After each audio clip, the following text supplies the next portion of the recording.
नमस्कार, जोहार। मैं संजय और आप देख रहे हैं न्यूज झारखंड। चलिए जानते हैं सुबह से लेकर शाम तक की तमाम बड़ी खबरों को। पहली बड़ी खबर की बात करूं तो खत्म हुआ इंतजार। जैक ने जारी किया पूरक परीक्षा का शेड्यूल। 7-8 सितंबर को मैट्रिक की और 9 से 11 सितंबर तक इंटर की सभी स्ट्रीम की परीक्षा एक साथ होगी।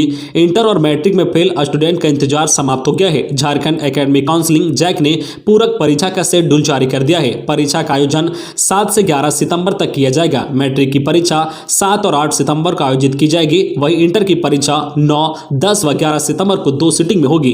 कोविड-19 के कारण इस वर्ष मैट्रिक व इंटर की परीक्षा रद्द कर दी गई थी। मैट्रिक इंटर के रिजल्ट में प्राप्त अंक से असंतुष्ट और असफल स्टूडेंट के लिए इस विशेष परीक्षा में शामिल हो रहे हैं। स्टूडेंट की सहूलियत के हिसाब से परीक्षा में कई बदलाव किए गए हैं। पहली बार मैट्रिक और इंटर की विशेष परीक्षा और मार्कशीट पर आयोजित होगी। सभी सवाल ऑब्जेक्टिव होंगे जो 80 अंक के होंगे। इंटरनल परीक्षा 20 अंक की होगी और मार्कशीट व अटेंडेंस सीट 4 से 5 सितंबर तक संबंधित जिले के डीईओ कार्यालय में पहुंचा दी जाएगी। अगली बड़ी खबर की बात तो कोरोना की रफ्तार पर लगी लगाम। 14 नए मामले आए सामने। वैश्विक महामारी कोरोना वायरस के मामले में लगातार कमी देखी जा रही है। इसका असर अब झारखंड में भी देखने को मिल रहा है। राज्य में कोविड-19 के मामले की रफ्तार अब थमती दिख रही है। झारखंड स्वास्थ्य विभाग के आंकड़ों के अनुसार राज्य में अभी 142 कोविड के एक्टिव मरीज हैं। विगत 24 घंटे में कुल 64,483 सैंपल की जांच की गई है, जिसमें 14 नए केस सामने आए हैं, जिसमें पूर्व सिंहभूम जिले में 5, जामताड़ा के 1, साहिबगंज के 1, खूंटी के 1 और राजधानी रांची में 6 नए केस सामने आए हैं। इसके 6 नए केस सामने आए हैं। बीते 24 घंटे में झारखंड के 19 जिलों में कोई भी नया कोरोना का केस नहीं मिला है। अगली बड़ी खबर की बात करें तो जेपीएससी एक बार फिर बढ़ी झारखंड कंबाइंड सिविल सर्विस परीक्षा की तारीख। झारखंड कंबाइंड सिविल सेवा प्रारंभिक परीक्षा की तारीख एक बार फिर से बदल गई है। झारखंड लोक सेवा आयोग जेपीएससी ने नोटिस जारी कर उम्मीदवारों को नई तारीख की जानकारी दी है। नोटिस के अनुसार जो परीक्षा 12 सितंबर 2021 को आयोजित होने वाली थी वह अब 19 सितंबर को आयोजित होगी। हालांकि इससे पहले भी आयोग ने इस परीक्षा की तारीख में बदलाव किए हैं। इससे पहले यह परीक्षा 2 मई को आयोजित होने वाली थी, जिसे कोरोना संक्रमण के बढ़ते मामलों को देखते हुए टाल दिया गया था। अगली बड़ी खबर की बात करें तो पहली से 12वीं के सिलेबस में 25% कटौती पर मुहर।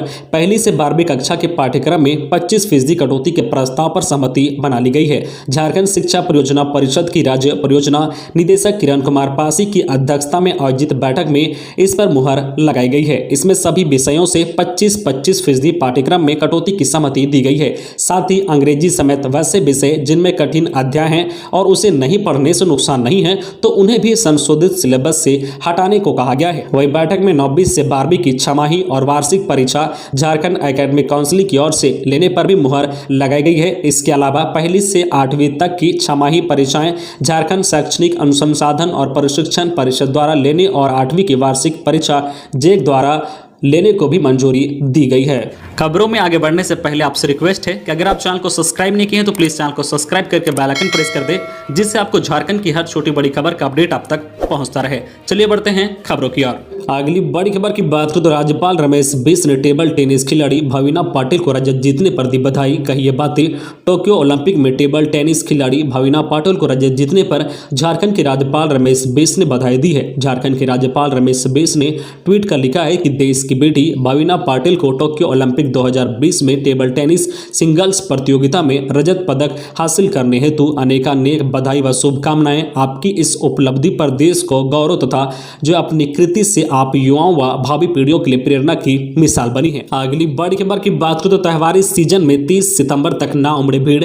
केंद्र सरकार ने सभी राज्यों को कोरोना वायरस के प्रसार को रोकने के लिए सक्रियता से कदम उठाने को कहा है। यह सुनिश्चित करने को भी कहा गया है कि आगामी त्योहारी सीजन के दौरान कोई बड़ी भीड़ एकत्रित न हो। इसके साथ ही केंद्रीय गृह मंत्रालय कोविड गाइडलाइन को 30 सितंबर तक बढ़ा दिया है। केंद्रीय गृह सचिव अजय भल्ला ने सभी राज्यों को लिखे पत्र में कहा है कि कोविड प्रोटोकॉल का पालन हर हाल में जरूरी है। उन्होंने कहा है कि कुछ राज्यों को छोड़कर फिलहाल राष्ट्रीय स्तर पर संक्रमण की दर काफी हद तक स्थिर है। हालांकि कुछ जिलों में उपचाराधीन मरीजों की संख्या और उच्च संक्रमण दर चिंताजनक है। गृह सचिव ने राज्यों को त्योहारी सीजन में भीड़ से बचाने के लिए जो उपयुक्त उपाय करने की सलाह दी है। केंद्र ने सुझाव दिया है कि कोविड प्रोटोकॉल पर सख्ती से किया जाए अमल, हर हाल में पहने मास्क, सामाजिक दूरी का करे पालन, नियमों का उल्लंघन करने वालों पर हो सकती लगे जुर्माना, अधिक से अधिक लोगों को टीकाकरण अभियान से जोड़े, संक्रमण को रोकने के लिए स्थानीय स्तर पर हो पुख्ता तैयारी।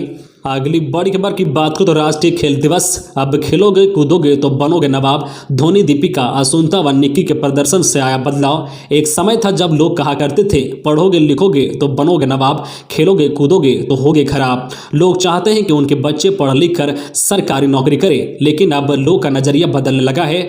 उनमें खेलों के प्रति रुझान पैदा हुआ है। नई पीढ़ी विभिन्न खेलों में गंभीरता पूर्वक सहभागिता दिखाने लगी है।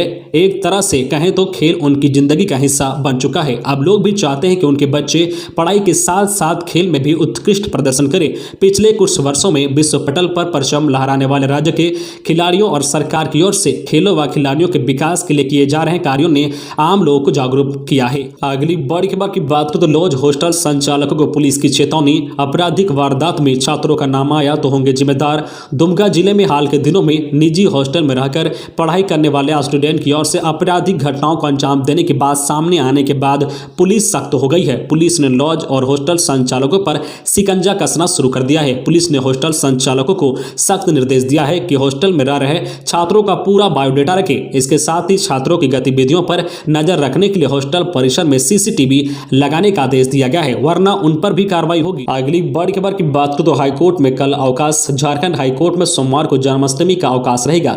इस कारण अदालत की कार्यवाही नहीं होगी। अवकाश के बाद मंगलवार को अदालत की कार्यवाही पूर्वता रहेगी। इस संबंध में आदेश जारी कर दिया गया है।